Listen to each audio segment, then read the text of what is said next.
RVD 2022 Raycon Edition Entry Number 35 Eksena ni Ivan Ledesma. Bumukas na ang mga mata mo. Mas nauna ka pang magising kaysa sa iyong alarm clock. Umiling-iling ka. Umaga na naman. Walang gana kang tumayo. Kumuha ng tuwalya at tumungo sa banyo. Naghilamos, nilinis ang mga kuko, balikat, buong katawan. Nagbihis ka na rin ng uniforme mo saka tumungo sa kusina at nagkape. Isang malamig na pandesal ang iyong pinambara na tira mo noong nagdaang araw. Okay ka na?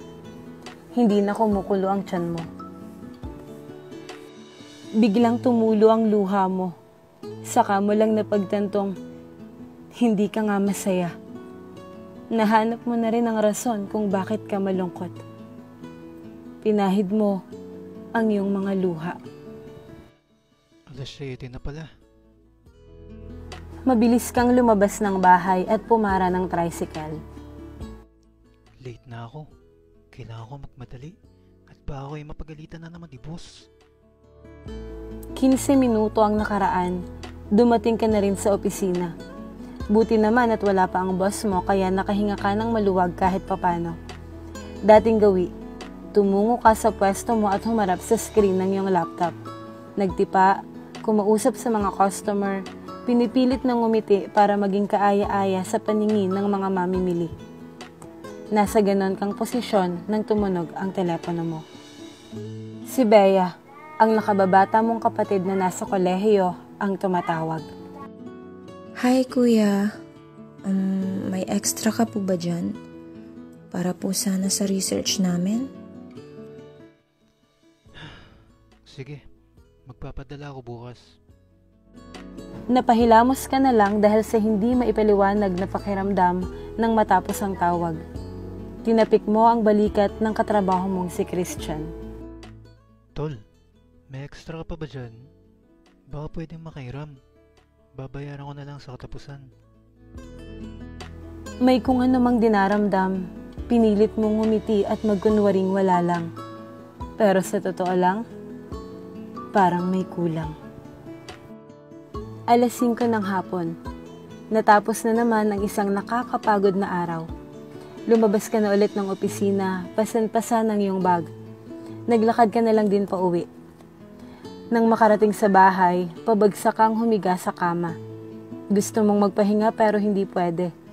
Kaya tumuyo ka at kumilos. Naalala mo kasing hindi ka pa nakapagsasaing. Tumungo ka sa kusina. Binuksan ang lalagyan ng bigas. Wala nang laman. Napailing-iling ka. Tumungo sa tindahan at kinapalan ng mukha. Aling bebang, maaari po makadagdag ng utang. Babayaran ko na lang po pag sahod sa katapusan. Kababalik mo pa lang ng bahay nang tumunog na naman ang telepono mo. Anak, naniningil na kasi si Manong Pedro nung sa karning. Sige lang po ma. Pakisabi, sa katapusan ko na lang babayaran. Ngumiti ka ng mapait. Mahal mo ang iyong pamilya pero bakit parang may mali? Sa halip na nakakatulong ka sa kanila, bakit parang hindi ka masaya? Hindi mo na napigilan ang sariling mapamura sa labis na pagdaramdam at awa sa sarili. Mabigat man ang dibdib, nagpatuloy ka. Nagprito ng 3 pirasong daing at nagtimpla ng kape. Gabi na naman. Matutulog ka na ulit maya-maya lang. Ang bilis ng oras, parang kapipikit mo pa lamang pero kailangan na namang gumising para sa panibagong araw. Muli kang tumingin sa salamin.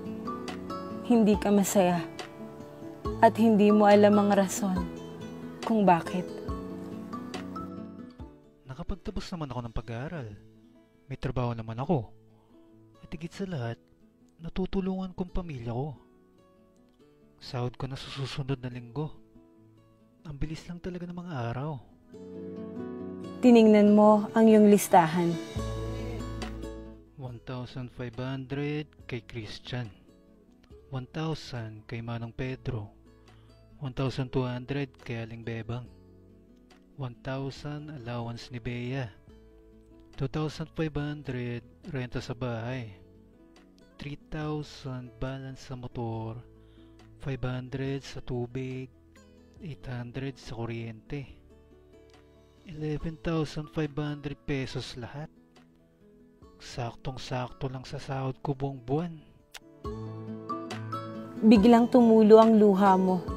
Saka mo lang napagtantong hindi ka nga masaya. Nahanap mo na rin ang rason kung bakit ka malungkot.